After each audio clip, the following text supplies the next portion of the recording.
Mag-umpisa tayo sa comment na ito. Ito kasi ang laging depensa nila kay Raffy Tulfo. Si Raffy wala pang YT at wala pang mga vloggers, sobrang dami na ang natulungan. Putik yan ate, mga ilan. Kaya siya pumasok sa politics dahil sa mga mahihirap na walang boses at mga naaapi. Nakalimutan mo yata ate, isali ang mga pobre. Hindi ka pa vlogger, thousands of Filipinos na ang natulungan. Don't judge the book with its cover only. Ate, pwede ba? Magtangalog ka na lang. Sarili mo, hindi mo nga maintindihan. Sa pag-content mo nga lang kay Raffy, kumikita ka na. Wagas din ano? Raffy talaga ate? Close kayo?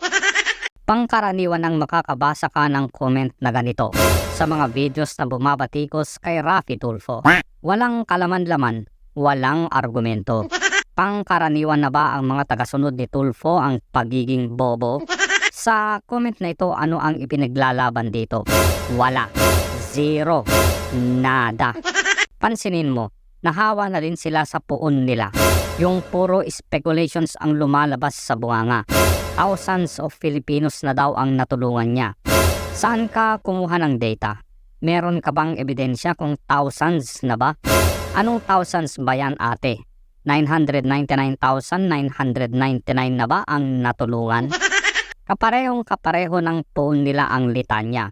Lagi niyang sinasabi, Maraming mga reklamong nakakarating sa akin. According to my source, ang daming kurakot sa gobyerno. Ang daming bansang napuntahan ko, walang nagsusuot ng mask. If hundreds, there are thousands. Ang daming lumalapit sa akin araw-araw, walang mintis yan. saging na walang balat. Kapag hinahanapan mo ng data ang ibabalandra, screenshots.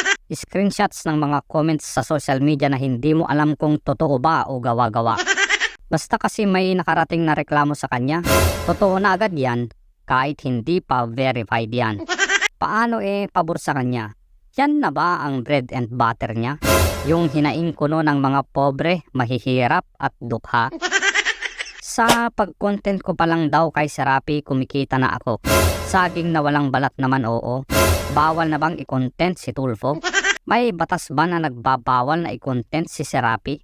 Kung wala pa edi gumawa siya ng batas, total yan naman ang trabaho niya. Gumawa na rin siya ng batas na lahat ng small vloggers na kontra sa kanya, bawal nang huminga. Ito pa ang isa. Die hard Tulfo fanatics, daig pa ang bayani kung ipagtanggol si Raffy. Basahin natin pero sigurado dila ko ay mamimilipit. Kayong mga vloggers naiinggit kayo kay Tulfo, kaya ginagawa nyo ang lahat para siya ay siraan kay Tulfo na lahat viewers daw. Kaya nabubuhay kayo kay Tulfo. Ikaw vlogger, sumasahod ka sa YouTube dahil kay Tulfo. Pwede bang mag-content ka naman ng pang-donate kahit peso sa foundation para sa mahirap? Una ate, hindi ako empleyado ni Tulfo. Hindi ako tumatanggap ng salapi galing sa idolo nyo. Ang kapal ng pagmumukha mo na nabubuhay ang mga vloggers dahil kay Tulfo. May trabaho ako ate. Nasa ibang bansa ako naghahanap buhay ng marangal. Ikaw, anong ginagawa mo sa buhay? Tambay? Nag-aabang ng mga views ni Tulfo? Real talk lang tayo. Bawat click mo sa mga videos ni Tulfo, pinagkakakitaan ka na niya. Hindi mo kasi maramdaman dahil manhid ka. Nabulag ka na sa iyong maling ideolohiya. Baka naman si Tulfo ang bumubuhay sa'yo.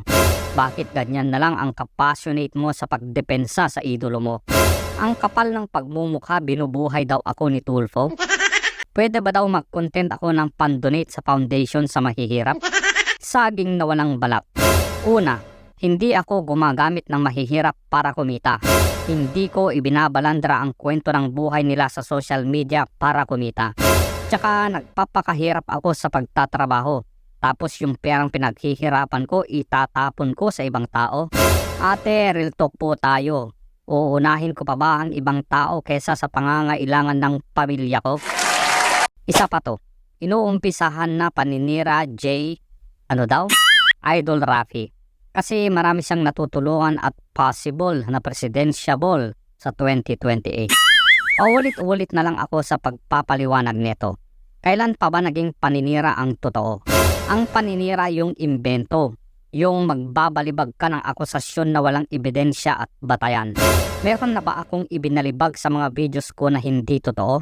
Kung meron kang makita, sabihin mo, ibubuyang-yang ko ang katawan ko, tapos isasalaksak mo na lang sa dibdib ko. Isampal-sampal mo sa pagmumukha ko at magsosorry pa ako sa idol mo. Natutuwa lang ako sa isang vlogger na to. Yung tirada nito, sagad hanggang buto. Yung kahit bulletproof na ang helmet mo, tagos ang bala hanggang bungo. Kaya naman dapat lang na ma-feature to. Batch 1 ito sa unang papasok sa Ublo. Siya pa lang ang nakita ko na ganito kaanghang na magsalita sa idolo nyo. Kaya kung Tulfonatics ka, ihanda mo na ang sarili mo sa mga mapapakinggan mo. Dahil sigurado iiyak ka sa mga litanya nito. Pasok Miss A, panatan mo. Alright! Hello! This is your Miss A. Shout out, of course, sa ating mga ka-unity team all over the world. Reaction video ko lang to, no? Sa mga Tulfonatics na galit sa akin, no? Wala na kayong ginawa kundi i-bash ako ng i-bash. Nakakaloka. Bakit? Perfect ba idol nyo? Perfect ba siya? Wala ba siyang pagkakamali? Bawal ba siyang masita? Bawal ba i-express ang opinion tungkol sa mga pinagagagawa niya? Ibig sabihin, dahil nagustuhan niyo si idol, kailangan magustuhan ko din siya, ganun ba?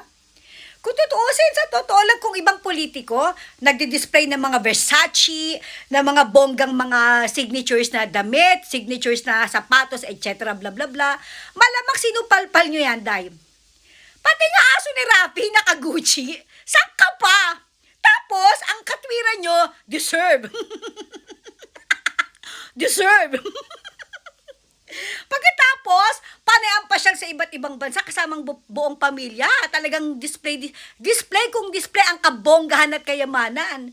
Pero walang sumisita. Si idol niya, syempre, deserve. Deserve! Ganon? Pag si idol deserve, pag iba hindi. Diba?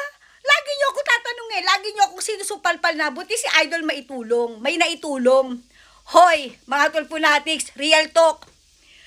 Ang pagtulong sa kapwa ay pinagkakakitaan ng idol nyo.